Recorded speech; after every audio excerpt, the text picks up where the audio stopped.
Hey everybody, today we are conducting our first podcast, and I've invited the veterans of the intellectuals, the teachers with a large teaching experience, Mavluda, Nadira, and Malik, aka Mike.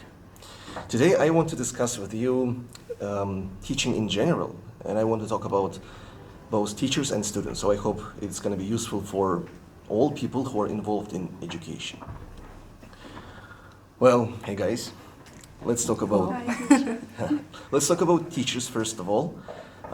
These days, there is a term, a modern teacher, and I want to talk to you about that term, because in the past, like in the 20th century, teachers were different. I'm not saying they were bad teachers, but they had different attitude. The only requirement they had was probably being smart. If they could get knowledge, that was probably enough, and they were strict in most cases. That was effective that time, but these days, like in education evolves and students don't find that methodology very effective. So I want to ask you, from your point of view, who is a true teacher these days in the 21st century? Let's give one description each. I'll go first. Probably today's teachers are more flexible. I know most of the teachers, for example, my mother is a math teacher, and when she worked in Lyceum, she was required to follow a strict plan. So most of the teachers would stick to the plan that's been given to them, and there was no way to break the rules written there. But nowadays, teachers have better adaptability skills. So they have different approach towards different students, and they change depending on what's required by students and depending on the level of students or depending on the speed of learning. Yeah, I want to agree with Nazira because in the past teachers used to be more like, as you said, according to plan. They work more according to plan, while these days teachers are more on the same way with their students. Let's say they are more modern. They understand the, let's say, the terms used by teenagers and the let's say the habits of theirs and maybe their hobbies even. While in the past teachers used to be a little bit longer from their students, I guess. Mm-hmm. Yeah, I really agree with them. Adaptability, flexibility is the key nowadays. And as for me, teacher is a figure who can create a friendly, like warm atmosphere in the classroom, where every student, every individual can feel like home, or where he or she can express herself, her problems, difficulties, and of course the teacher should be able to help every individual. Yeah, I think like 5 decades ago, students were afraid to ask something after classes, and they just ran home. But these days, there should be the relationship between students and teachers that the former can go to the latter and ask something in a like friendly way. Yes. So the distance should be not so long as in the past, right? Yes. People should feel not fear, but what? What should they feel instead of fear these days? There is no problem that cannot be solved. Just it helps some time. No, it requires some time to solve the problems, and individual approach is key. Mm-hmm. Yeah, maybe they should feel comfort like while going to a teacher, like, without being afraid. Yeah, if they feel comfortable with a teacher, I don't think they will be afraid of going and asking a question if they didn't understand something. Uh-huh. Now I'd like to talk about the sense of humor. Well, as you know, sometimes I joke during classes and people think that it's because I'm a hilarious person. But no, actually, when I did my master's, I read a book on methodology, and there I found out something very useful. That was a pretty modern book, which said that people, especially young people, can't get a lot of information without any kind of pause or break. So let's imagine some scientist gives a 3-hour lecture. Well, after 1 hour or 1.5 hour, like students can feel some blockage in their brain and they can just resist anything useful that is told to them. So what I do during my classes, when I see that people are a bit tired or they feel maybe bored, I tell a joke related to the topic of the class. They smile, they laugh, and that gives them some, I can't even explain what they feel. They feel some kind of release, after which they perceive information much Feel better. more comfortable. Yeah, I could give information like non-stop, but that wouldn't be effective. But these days, some of my students stay after classes, and our classes last for 2.5 or 3 hours. So after 3 hours of education, they ask permission to stay in the lecture hall and to continue studying. And I feel so happy about it because They don't want to leave the place. yeah, and they're not tired. They Yeah. don't feel sleepy. They say like, we want more. And they stay, they organize some kind of workshop, so they discuss some problematic questions, or they organize some speaking clubs. I think that's important as well. We should sometimes say something funny Yes. And, to give more information afterwards. and one more thing, even exactly when you joke or when you make fun of some words or information, exactly that information is fixed in their minds. Yeah. Every time they tell it, they remember it. I think, This one is very sorry. effective. Mhm.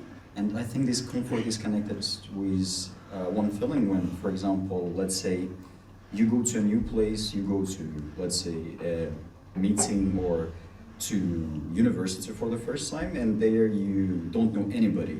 And meeting one person who's familiar to you will bring so much relief to a person that they can continue, like, let's say, going there. They will be, let's say, comfortable going to that place and working there, studying there, and the same here. When they hear jokes from you, I think they consider you as a very close person because you can make jokes with them, and because of that, they don't feel tired or they feel like at home, maybe. Exactly. Or with friends. Maybe you guys watched some films from the 80s. Have you watched Breakfast Club?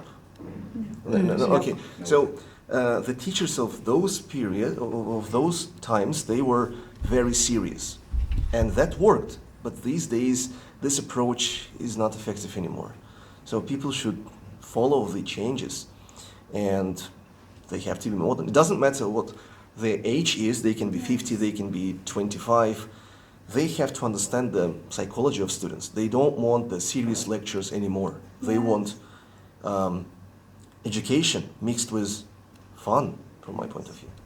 Today's generation is requiring more games, fun atmosphere. They want to be able to use the language, show their interest, express their feelings, everything. But in the past, we used to be like smart and I don't know. Serious teachers. Serious Too formal. students. Yeah. Even we were serious. We didn't almost approach the teachers. We just said hi and goodbye to teachers. But I think even teachers enjoy from that approach themselves. Like, Yes. we are teachers with a great amount of teaching experience. Well, you tell me now, when you feel closer to students, don't you enjoy it yourself? Of course. we do. Sure, we do. If you don't communicate with them, you have to guess what they are feeling. Maybe they don't understand anything, or maybe they don't like the subject, or maybe they have a question. If they tell everything, you can go smoothly, you can adapt smoothly. What about this? Do you believe that teachers and students can become friends eventually? Like, you're IELTS teachers, and when your students take the test, do you think that after they take the test, they can turn into your friends later, or not? Definitely. Sure. Yeah. We still we still keep in touch with my previous students. And I They can say one always, thing. yes, they always share their stories. Like, Why not talk about our own experience? You were my teacher, for example, in the past, and still now, right? yeah. And we became friends. I believe that we became friends. Of course. If you agree, of course, yeah. And we still communicate after 5 years. I think, Yeah. or 6 years, even. I don't even remember. Close to 6. Yeah, already. And yeah, that's very possible. And I have my own student who I couldn't say that we are friends, but we're quite close. We can communicate sometimes. One of my students, I will not tell the name, of course, but it's possible. So, So it's like, we require it. But that wasn't the case like in the 90s when I studied. It was hard to imagine there was that subordination, and our This- We were conversations. scared or something, I don't know. We weren't comfortable around them. Yeah. You wanted to say something? Yeah, I wanted to say that there's actually a distance, even though you're like talking with them, chatting sometimes, or even if you're like friends, there's always a distance. That's why I asked eventually, not right now. So now there should be some kind of distance. You should be like a brother, not a friend. But later you can become friends. One example, Uh-huh. I remembered one person, you know him too, and you also, I think. But you won't tell the name of No, I will. Yeah, my old friend, I would say. We've been friends for already, I think, like 3 or 4 years. He used to ask me to take a mock test from him when he skipped lessons, when he couldn't make it to the lesson. Generation 12. Yeah, After this lockdown. yeah. He was having some problems with his university, if I'm not mistaken. He had to go to Tashkent and so on. And sometimes he missed your lessons, if you remember. And at that time, he asked me to take the mock test. And during the mock test, he was so outgoing that I saw him as a very, very, let's say, comfortable person for myself. And eventually we became friends. We used to chat for hours after classes, sitting in a car. And from this situation, as you said, like a little bit of discomfort, speaking to a person, some distance, we became friends already. So I think it's possible, eventually, of course. Now let's speak about some bad stuff. We are teachers, and of course there is something we don't actually like. Can you share like what you dislike as a teacher? I'll start first. Okay. I'll talk about too relaxed students. There's been a case recently when one of my students, I've been feeling very nervous about his exam results, but he was like very relaxed. He was like, I'm taking this all exams, it's all going to go smoothly, etc. But I was like, that actually calmed me down because it was him smiling and telling everything confidently, but it actually turned out to be awful, worse than he even expected. So as a teacher, I usually share experience, say what he has to expect as an IELTS candidate, but he assured me that everything's going to be well, but the results were awful. So I would definitely say that these relaxed students who come late or don't take lessons seriously are the ones who are usually, mostly, I would say not usually, even unsuccessful. I think it comes from childhood, like they should be spoiled. They haven't seen challenges in life and everything has been ready for them, prepared by parents, so they don't feel the need to work hard and try and put effort in something. So they just come to classes, have fun, go home, and this is all they do, probably. And probably they don't value things like, I don't know, their own time, maybe money spent by their parents for their courses and the exam itself, and maybe parents' attention. They don't value that, and that's why they don't care about that, feel too relaxed. Maybe they're just kids. Yeah. 19-year-old kids, it happens when people haven't seen some difficulties. They feel like everything Yeah. like in childhood, and they don't want to, work as hard as their teachers do. What about you guys? Yes. As for me, there are some students who underestimate their potential. You are trying to help her or him to get C1, and he thinks that he only deserves B2, and that's it. He doesn't try harder or work more. He just doesn't give I don't know. They just don't believe in themselves. Don't realize their potential. Yes. And what do you do in that case? I try to motivate and give more homework. I always say that I'm expecting more from you. And recently we got the results, and there were 2 girls. They were really talented and so ready for C1, but I don't know, maybe they didn't practice at home, or they B2 was already enough for them. That's a pity. Yes. I think that the aspect I I mean, don't you like. sorry. I mean, you cannot force someone to be successful or to If get. they don't want, right? Yes. If they have chosen the border, Yes. It's very And hard I for. feel why do they? But on the other side, there are some students whose level is not so good, but they always work hard. They have sometimes a terrible pronunciation mistakes. They don't understand sometimes the materials, but they always do the homework. They always work hard. They believe in themselves. Maybe those people actually realize the sacrifice they should make, and they don't want to make the sacrifice. Like they understand to get C1, they should watch fewer films and they should, study more, and they're not ready for this. They have the potential, but they're not ready to study that much, probably.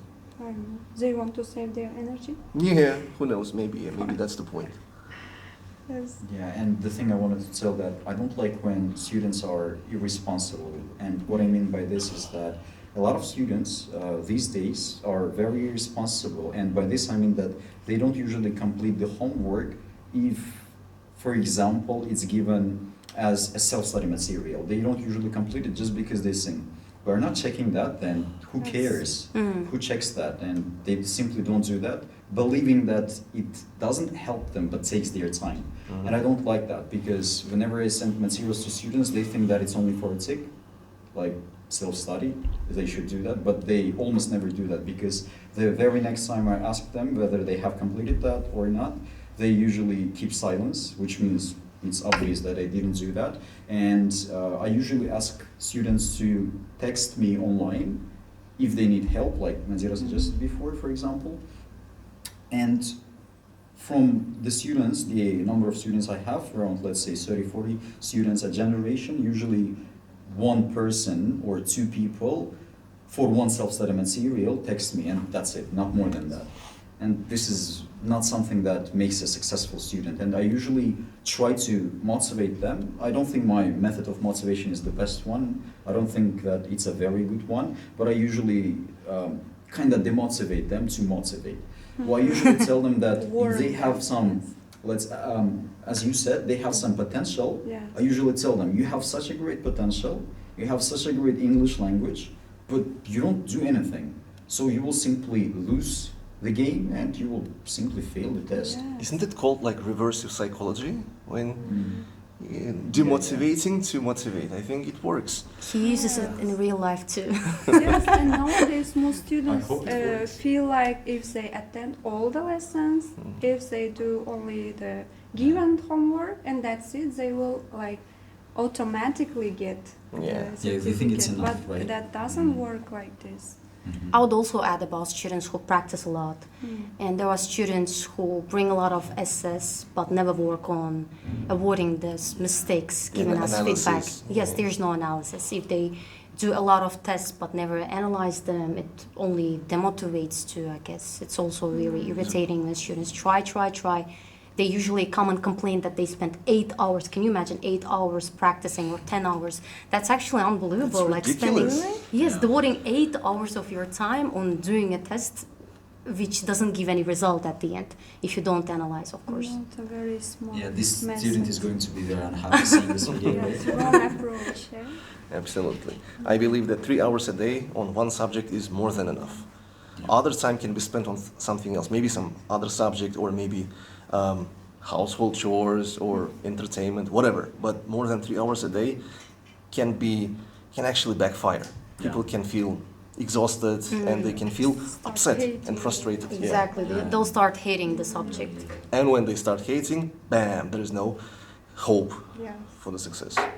Now let me get off my chest. Let me speak about the thing that I really hate in teaching, and that's tanish, bilish. I've been working for 10.5 years, and I was very upset at the beginning of my career, but now I got used to it. So how it happens? Every time I announce advanced course for the IELTS preparation classes, people come with different levels. And when I determine that their level is something like pre-intermediate, I recommend them to study some other course before the advanced one. Then what happens? Their parents ignore my recommendations, and first they offer me some banknotes with American presidents. And I say, this is not about money. It's about effective education. Like if I take them now, it's gonna be like what? Like primary school students want to go to high school skipping all the years of studying in the middle. Yeah, impossible. Yeah, and again, they don't understand it. Then, when I refuse, they start looking for people who know me, like my relatives, my colleagues, and then I explain to them, like, okay, I can accept them, but the result is not going to be very satisfying, because the level is too high for them. But they convince me, and sometimes I give up. I accept people whose level is not ready for the advanced course. So what happens at the end? After 5 months of studying, they get something like 5.5. Are they happy? No. Am I happy? No. No one is happy, but that person who found like my relatives and organized all the stuff. So I'm not saying that I'm an angel and I'm not doing all these bad things, but this is the problem in education. When people don't study step by step, when they try to jump over some level and be accepted in the course where they don't belong. Everything should be like in math. We have arithmetics, we have algebra, we have trigonometry. Those people who should study arithmetics should not study trigonometry, I believe. We always say that. Yeah, but people don't listen to me, and they say like, in maths it's easier, right? Like you cannot like do something like as you said, like geometry or something like advanced maths without knowing the arithmetics, and people understand that when they start working. But in English it's a little bit more difficult. Like they think they can learn to speak without knowing grammar, for example. They think they can get IELTS C1, for example, without knowing the basic English, and they believe it's possible because there are no, let's say there is no obvious clue that can let them know that they cannot get C1 without like knowing the basic or general English. This is what happens to people. yeah. And I've been trying to fight with that issue. So some people really don't like me. They don't understand that I'm trying to help people to achieve the score that they really deserve. Those people just have the illusion that they study at the advanced course with the pre-intermediate like level, they can achieve the high result in the end. And if you remember, there were a lot of students who were, let's say, saying that you should accept them because they don't need the IELTS right after the course because they can continue studying for several years and so on. And eventually nothing changes. They can study Is it up to... effective at all? No, I don't think so. They can So study you up to forget like... everything. Yeah, 3 generations, like they can study the same materials about IELTS, but nothing will change because they don't develop their general English, right? Of course. I'll repeat myself. It's like taking a kid to a high school just because of tanish, bilish, and then expect that the kid will be as successful as the high school graduates. It's too stressful. That's for stupid. them. By the way, I still remember those hand feet at the entrance. If you remember, we used to have exams. You sent The the photo to the voodoo group. stuff. I remember now. Yeah, that was unusual. Generation 10? I don't remember. Yes, It yes, was yes. After back in I was standing on the 2019. guard, Yes. You were protecting the venue by those crowds of people. That was wild. But that's good. People want to study. The bad thing, they don't realize that there are levels, there are steps, and people should study step by step, unfortunately. And it's good that we have now courses for every level. Yeah, Even individual, even beginners, elementary, for everyone. everything comes with experience. Yeah, and that's good that like we have the beginner courses, especially because a lot of people come, right, and ask for like, can you teach me from zero? They ask us, and this is a good chance for them to study like with us, just because many people, let's say, trust us, and they come and ask from us, like, can you tell me, if you remember in the past, they came to IELTS Advanced, but their level was absolutely not ready for that, and they said, nulden okten, like, teach us from zero, and we couldn't do that in the past. Well, these days it's That's quite the best possible. thing now, Yeah, that we can help almost everyone, almost every level. yeah. Hey, let's talk about students now. Sometimes when we give our first class, we can see that some students, even with maybe poor grammar or maybe with not very good vocabulary, but we can see something in them, we can see the potential, and we understand that by the end of the course they will have achieved something great.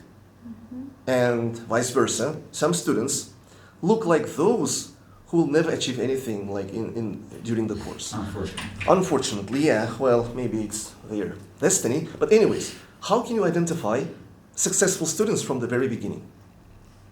I think it's the spark in the eyes, which shows Exactly. the thirst for knowledge. Curiosity, right? Yes, and there is difficulty, by the way.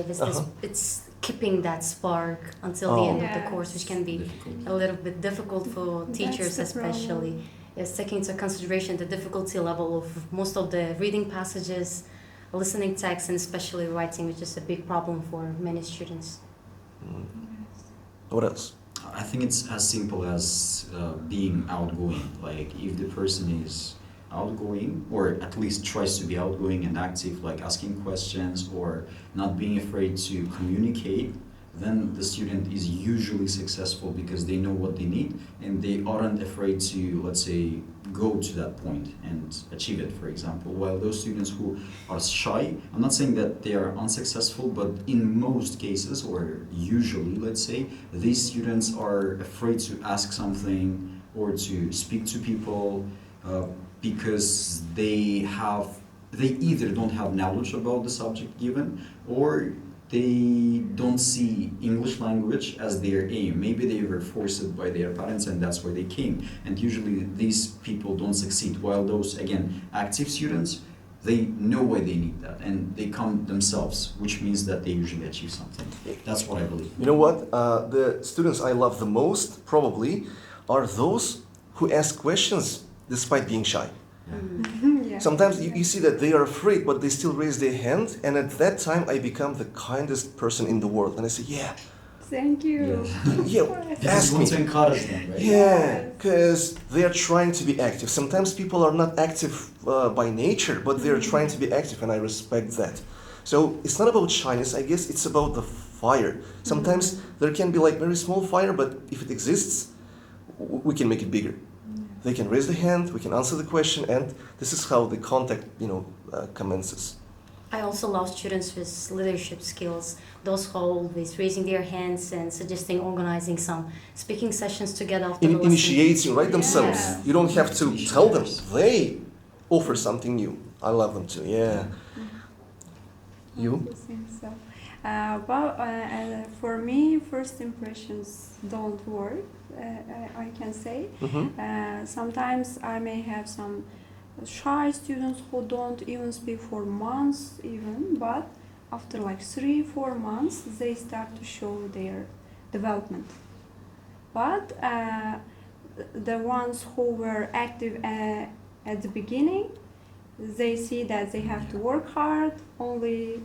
Only like being active during the classes is not the key. They have to work hard at home. They have to work. They have to do the serious stuff, unpleasant stuff. Sometimes they lose interest eventually.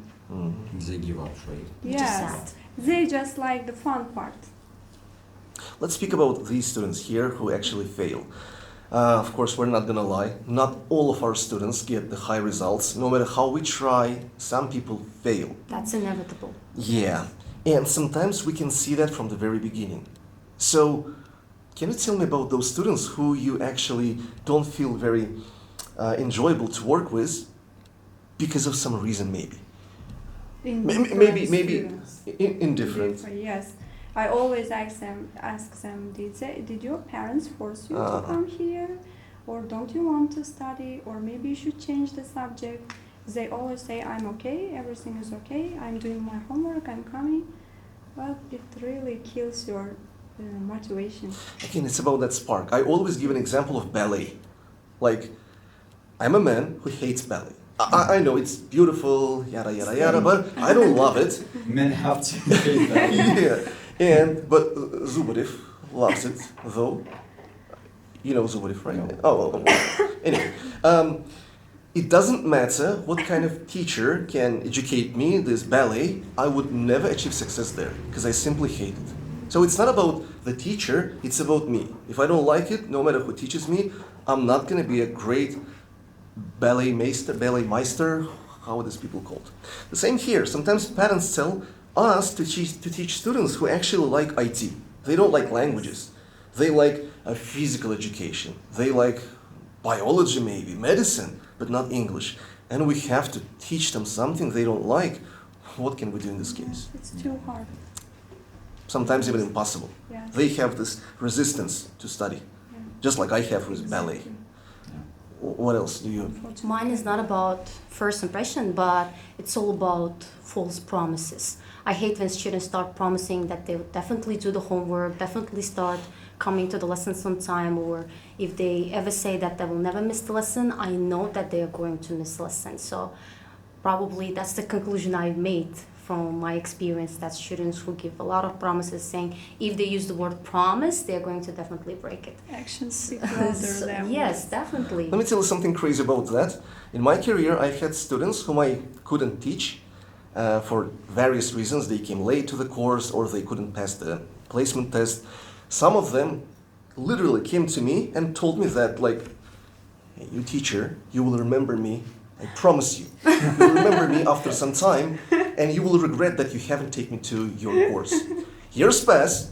I try to remember them, but they have disappeared. So again, this promise, he's not actually so successful. Like, why It's all promising? about ego. Yeah. So I can okay, prove me that you're right. That's what we want. Yeah, that's what we want. But they just disappear and nothing happens to them. And the thing I remembered is students when they are asked about something. Let's say if teachers explain something like a lesson, but they don't have any. Let's say they don't provide any feedback. It usually kills your wish to continue the lesson, or it usually kills your wish to explain something in more detail, or let's say make sure that they understood something. Because if they don't have any feedback, if you don't have any feedback from your students, it usually demotivates you from teaching. And these students are also not very successful, I guess. Yes, you cannot guess. Yeah, You yeah. cannot predict their Yeah. feelings. It's about praising. We constantly keep praising our students and they Yes. know they are doing well. I think it must be mutual sometimes. Yeah. If you do well, it's like a compliment, like you're doing At well, least we teacher, should read continue. it from their eyes. Keep up the same level. As for me, I divide students into 3 categories. Mhm. Category number 1, students who fail usually. They don't do homework. As you said, they find it unnecessary, and as we don't punish students like in the 20th century, we are ready to help, but we are not ready to, beat them, and we'll talk about it later. So they think that this homework is optional. They come to classes and they're behind the class, behind other students. Those people are likely to fail. The second category, people who do homework and stop there, like some of you told about it today. Like I give them, let's say, listening part 1. They do everything. Yeah, listening part 1, like maybe 5 or 6 tests. They do them and they stop there. Then their parents ask them, like, have you done your homework? They say, yeah, everything is done. In 20 minutes. Yeah, because That's every part 1 lasts the for most- 5 minutes. Or the most frequent thing that's happening nowadays. Yeah, and then they just stop there because the teacher said that was the homework. Category number 3 are those who get 7.5, 8, 8.5. They do the homework and they do something similar after that. So if they are given part 1, they work with that part 1 and they try to find some more part 1 questions to be mastered in that part 1. So if I give them like 5 tests, they do 8. And then they ask me like, is it okay if I use that book? And I say, wow, yeah, use that book. Thank you for this. And share it to others in the group, because other people should see that extra homework is beneficial for the student, not for the teacher. So sometimes it's not in the hands of a teacher, but in the hands of a student. That is called, I think, autonomous learning. What they study is 50% of success, but what they do themselves is another 50%.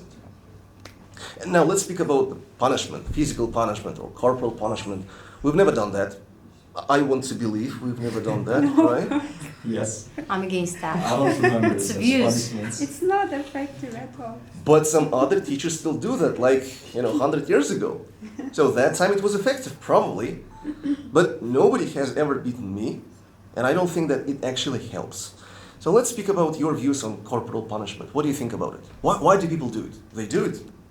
They, smack the fingers sometimes, they... Caning, Slap. flogging, yes. I think it's what most parents here in our culture require, because we even have a saying. Many parents Bones and, yes, and the, yes, the come meat. to us saying that, Yes. which is totally wrong, of course. They know it from their own experience, but anyways, they keep saying that we have to be strict, we have to be more demanding. And I think I tell it from the very beginning. I tell from the very beginning of the course that I'm not a kind of teacher who is going to push you or by hitting you. I'm not going to force anyone to study. Of course, IELTS is a different level. Just like you said, like 19-year-old kids, of course, are not for IELTS. And of course, they must understand their responsibility, and they're coming to study IELTS. IELTS is serious and it's difficult. It's all about higher level students, of course. That's why I warn them beforehand, and I constantly repeat that I'm not going to punish anyone. If there is something they don't really like, of course, they are welcome to express their complaints. But when it comes to punishment, I think it's inhumane.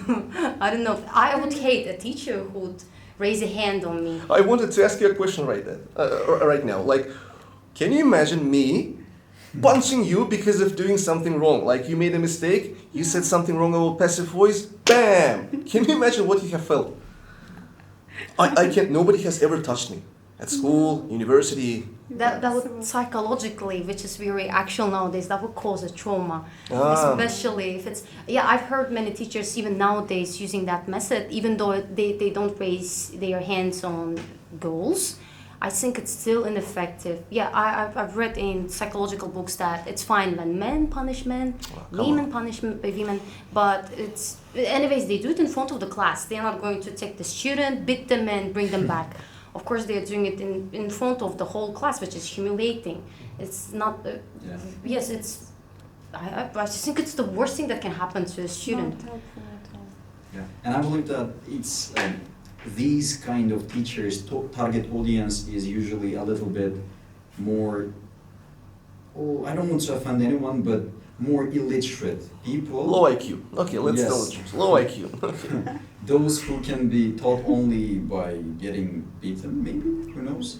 Those who cannot learn in a different way, maybe teachers, these kind of teachers are created for these people, maybe.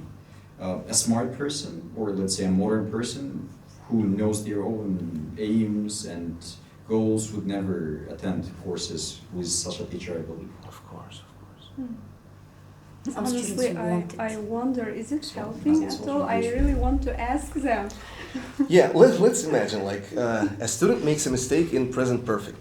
A teacher comes and hits him in the neck or somewhere else. Okay, does that change something in the brain? No. Do they start thinking like, oh, okay, now I know present perfect. Yeah, can you hit me one more time so I can avoid any mistakes in present? Like, These days, no. crazy. These days, people have You better. know, it's different generation now. We are rising. They have better understanding of their we own are rights educating, and yes. so on.